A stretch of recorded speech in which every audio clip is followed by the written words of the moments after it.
बाड़ू गुस्सा काहे हमके बताओ, बज गईल एक जाके खाना बनाओ।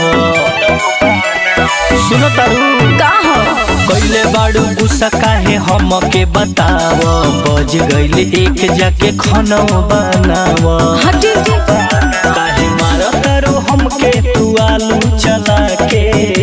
तुम्हारी ना शादी कइला बड़े बड़े सपना देखा के, रोक देले बड़ा नौकरानी बना के। शादी कइला बड़े बड़े सपना देखा के, रोक देले बड़ा नौकरानी बना के।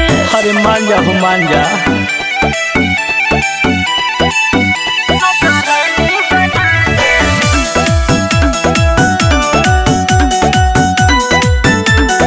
सुनो पप्पा हो जाता नहीं हर अब नाही रहेब हो, एता न शासन हम नहीं सहेब। आज के बाद सब दुखे हटा दे हम, तू सनिहा आटा हम रोटी पका दे। चलो मान जा तू ए हमर सोना, हटी होने। मन कोराना अबरू न धोना।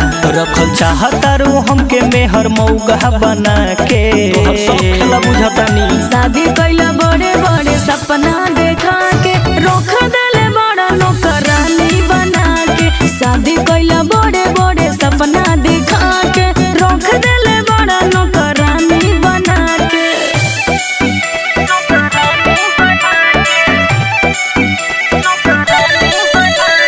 Perfect recording studio Motihari.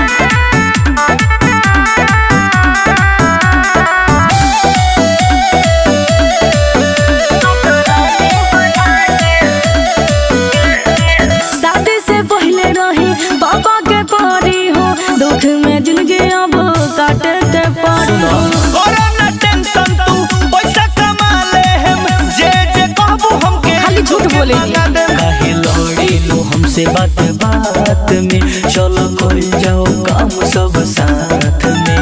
रवि कहे तर करिया बनाओ चना के। चलो ना शादी कइला बड़े बड़े सपना देखा के, रोक देले बड़ा नौकरानी बना के। शादी कइला बड़े बड़े सपना देखा के, रोक देले बड़ा नौकरानी बना के। अरे तू तो हमर जान हो।